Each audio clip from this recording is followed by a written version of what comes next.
Breakfast with Bob.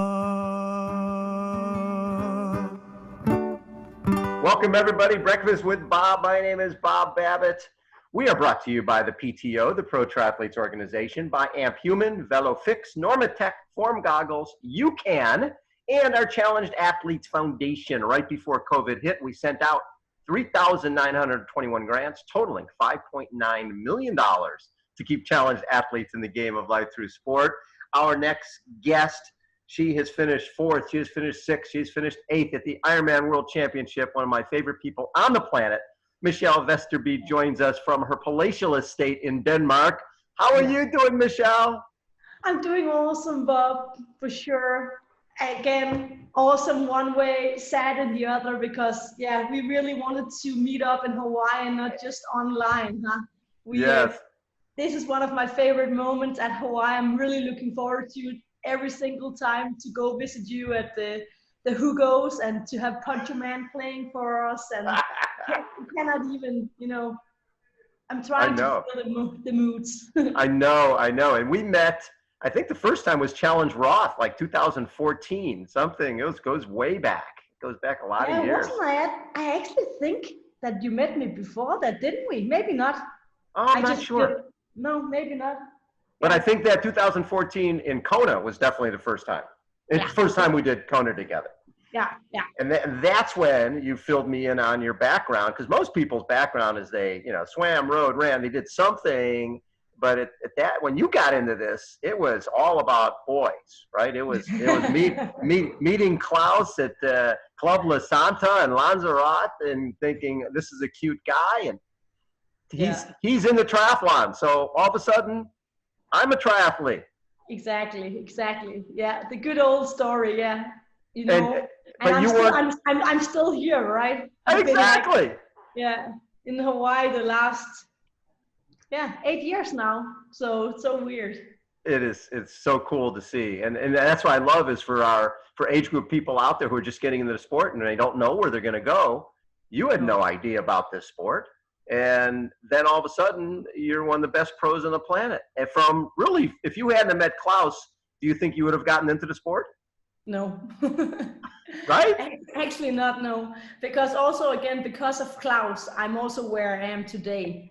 Because there's no doubt that after, I think, the first years, it was rough. I started doing the short distance races and I didn't really find it that fun. And it was only because of Klaus encouraging me to do an Ironman, that I actually got into that sport. Right. Because I still think it's two different kinds to race the Olympic and race the Ironman, right? So, yeah, I really that was something else, and that's why I'm here today. I still enjoy and love the sport, and I love the lifestyle, and yeah. So originally you were thinking possibly trying to make the Olympic team for Denmark, and was it that whole draft legal that sort of just take the fun out of it for you? Yeah, it was so stressful, Yeah. You had to be a good swimmer. If you missed the first pack, you have to struggle to get to the front. And I was a good biker, but I wasn't that strong a runner. So I always ended up in the front on the bike, but then, 20, 30 girls catch me on the run because I also use too much energy on the bike. But I would never be a sub 35 minutes runner on a 10K. I'm way better at the Ironman, where it's just think about yourself, and do what you can do, and that will lead you to the best result, especially in a race like Kona. So when the first time you did a triathlon where it was not draft legal, where was it a full Ironman or was it a 70.3 half type of thing? Actually, I did my first long distance race was in 2010, where I did a half distance in Denmark. It was the Danish championship, and I actually won that race. So it was awesome. It was the first time I really felt that, hey, this is actually really fun. And I think the funny part was that a lot of people have told me not to do the race. They told me to stay on the short distance, don't focus on the long stuff, you shouldn't do it. Actually, Rasmus Henning, we didn't talk that much. I was still new in the game. He called me and told me to don't race half, focus on the short. You have to focus on that part. And I'm so happy because I have so much respect for Rasmus. So when he called me, I was like, oh, is this stupid? But actually, I've figured out that I perform best when I do stupid things. You know, I just have to follow my gut feeling, because there's only one person that knows best, and that is yourself. So yeah.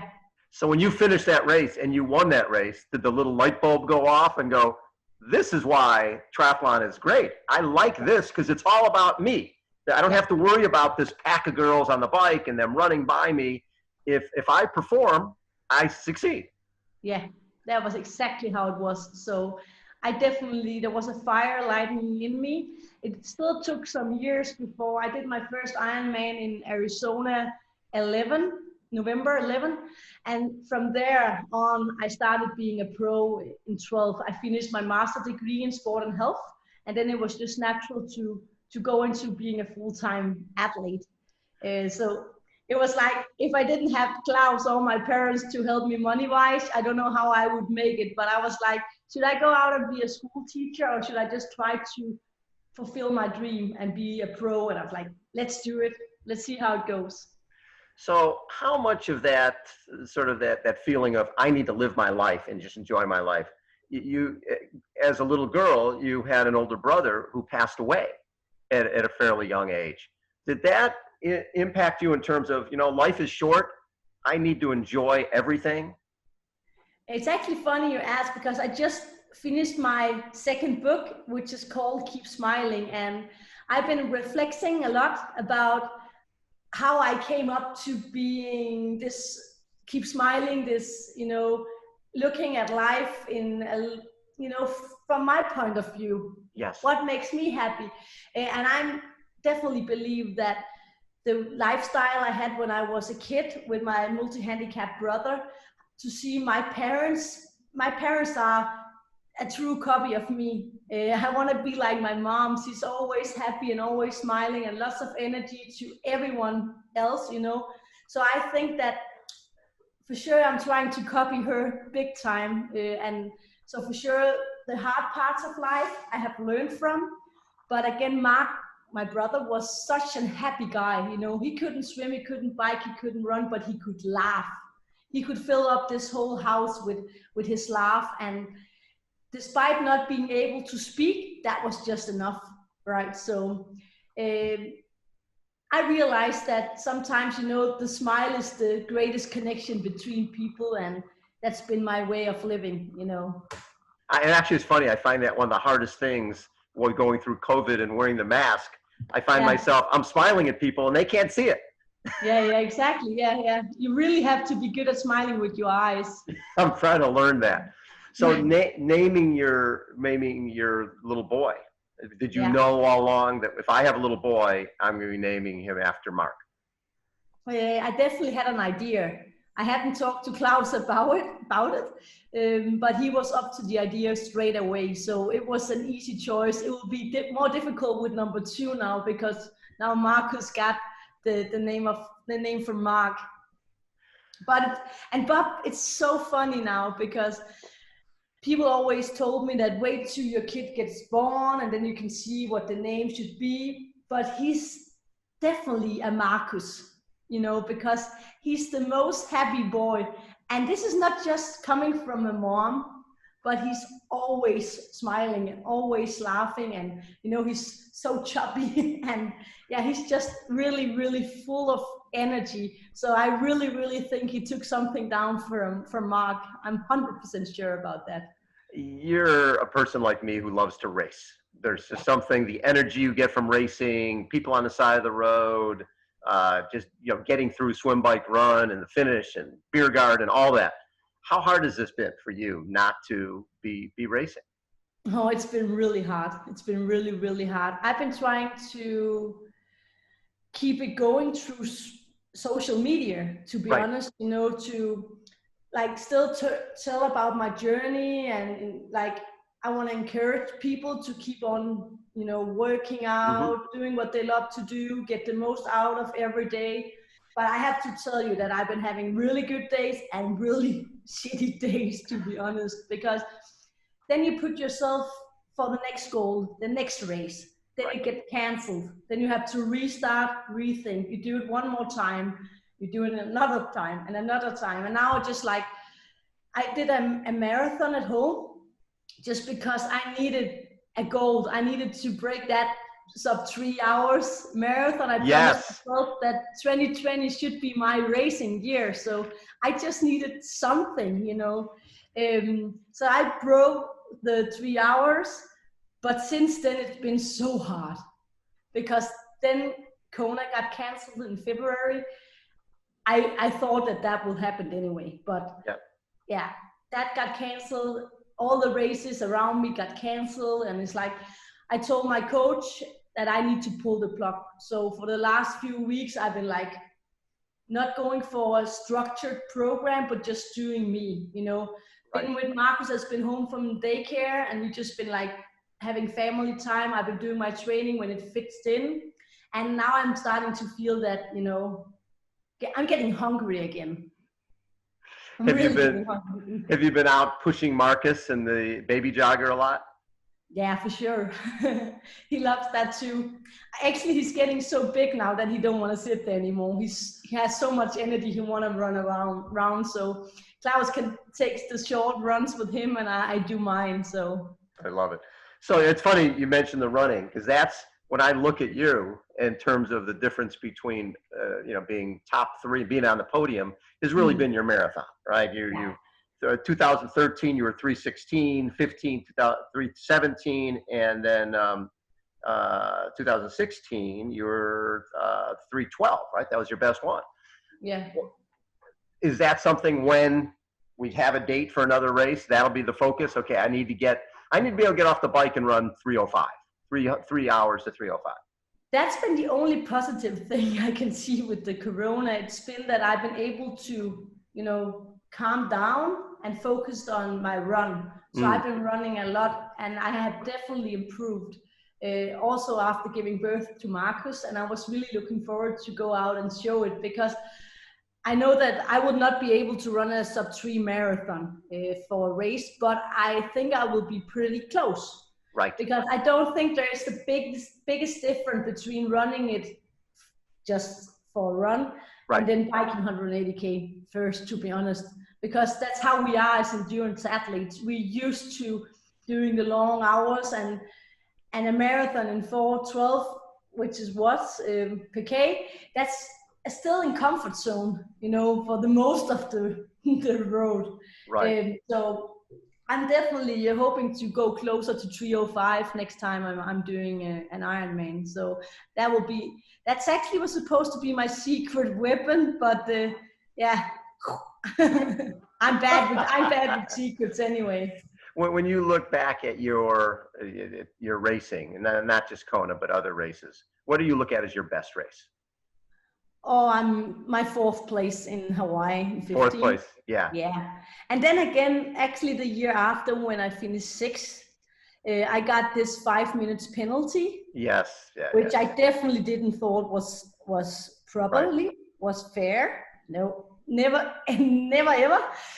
But that was probably my best year. As you said, I ran at 3:12, and that could actually have put me on the podium, maybe. Well, without the 5 minutes, absolutely. Yeah, without the 5 minutes, but yeah, it's difficult to say. But those 2 years in Kona was unique. I had really good races in Kona still, but I'm so hungry to get back there now, because then I was pregnant, and then I had a mechanical backlog, because I'm also sure that when I was pregnant with Marcus and raced in 2018, I also had a great race. I was in the shape of my life, to be honest. No one would tell that I was pregnant at this point.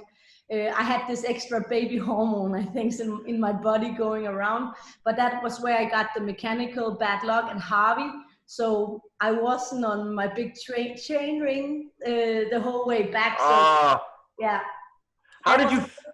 That was a tough one too, because I felt really good and confident all the way. How long before the race did you find out you were pregnant? Just before, actually. I was in Boulder. I don't remember what I told before, but it's easier to tell the truth anyway.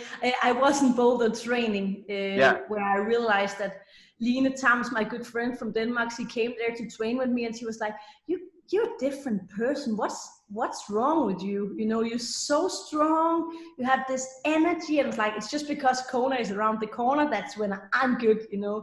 Right. And then she was like, "Are you pregnant?" It's like, for sure not. Because how could I be, you know? Of course, Klaus got a little hug when I left Denmark, but I didn't think that, you know, it could happen that easily. Also, I was in a hard training block, but it happened. So yeah, it was meant to be, for sure.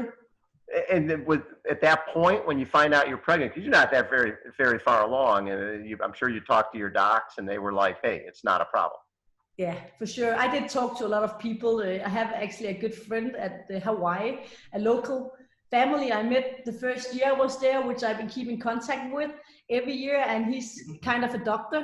And I was up there at his house talking to him about what I should do, and he was like, just make sure to stay hydrated during the race. So I put extra bottles out there for the aid station and make sure to drink and to cool down, because that was the only thing that I shouldn't get into overheating, you know. But yeah, we were consulting and everything was good.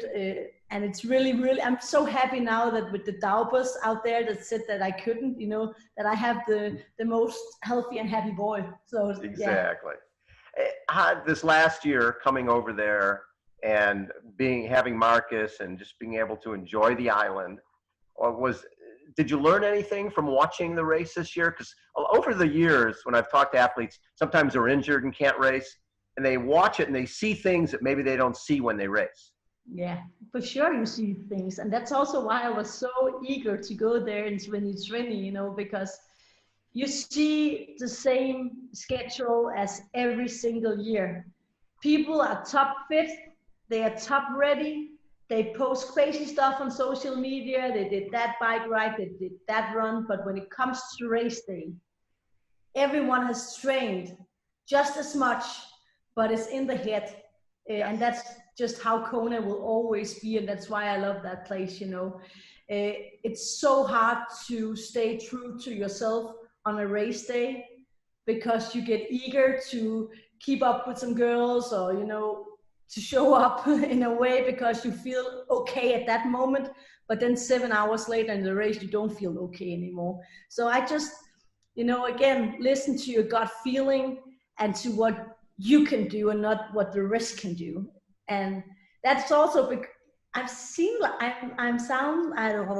sound like an old lady now, but I also been at that race many times now, and I still can't understand it. I've been there so many years. So are you already qualified for 2021 for Kona? Oh, yes. So really, if the season starts. That's why I took this one on, because, you know, I can just relax from now on and until August next year and then speed it up. No, that's also why, you know, it's in a way really, really nice to be qualified already, because there's not all these doubt about where to qualify, where to go, what are we able to do, and so on and so on. So yeah, I know what race I'm doing next, you know. What are you doing? Yeah, Kona 2021. Oh yeah, that's it. Okay. How has the sport changed in Denmark or grown in Denmark since you've been involved?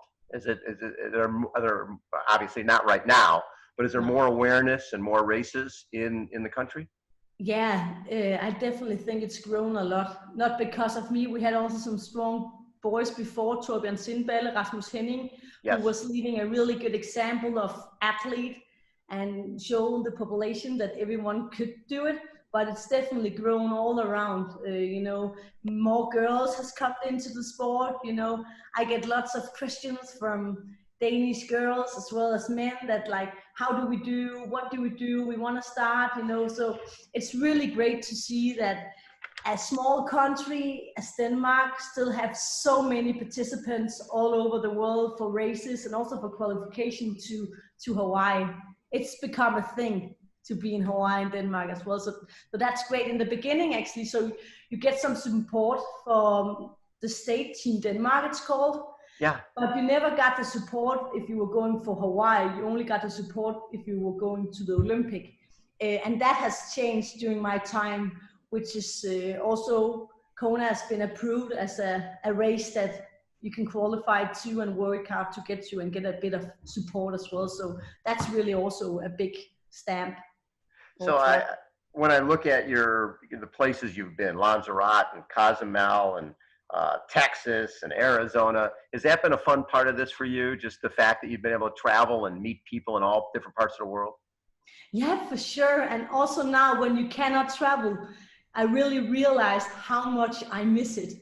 I miss crossing borders, you know, go visit people, see my family in Boulder, in Roth, in Arizona. I have so many good places and people I stayed with, and I really, really miss that part so much. The first year of Marcus's life, I think we were in 8 different countries, and he don't even remember how to fly anymore. It's terrible. So yeah, I definitely miss going all over the world. A place like Club La Santa, where I train most of the years, I haven't been there since March, and yeah, that's really weird.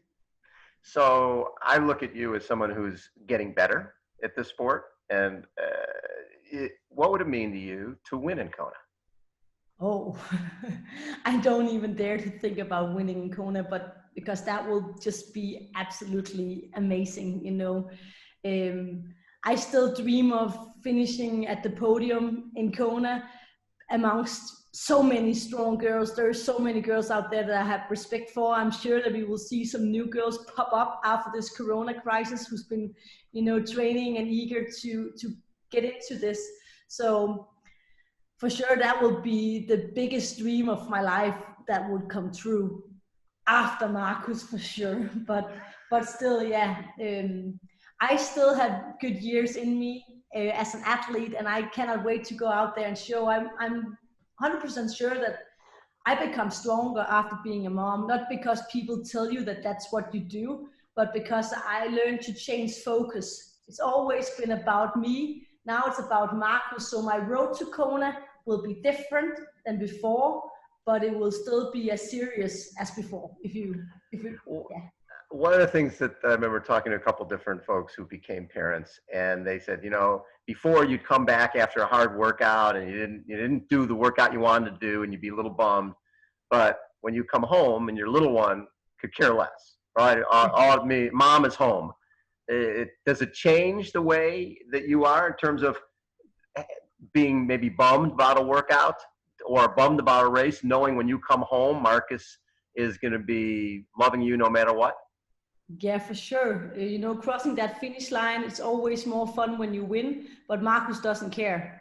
I did 3 Ironman races just 6 months after giving birth to Marcus, and Copenhagen was strange but so awesome because it was 3 months after and it was on home soil, and I won the race twice just before, so that was a great feeling. Then I did Ironman Italy. I didn't have the best race, but I also came in and I was like, okay, this is not so important. Then I did Cozumel and I got my Kona slot and was like, there was a meaning with this. I would say my everyday training is way more efficient now, you know. I don't have time to chit chat. I go out, I train, I get the job done, I come home, and then I chit chat and get my energy from Marcus. So yeah, it's definitely changed because I loved the coffee rides before where we stopped and we had cake and we had, you know, la la la la la. Now it's like la la la, but faster, so I can come home. You are the best. Hey, Michelle, thanks so much for taking time to chat, and definitely give Marcus and Klaus a hug for us. I will, for sure. I should give you a hug as well. Marcus is luckily sleeping now. Klaus is watching football, so I will give him a big hug from you and to you. I'd love it. Michelle Vesterby has been our guest. Thank you so much, Michelle. You're always so much fun to chat with.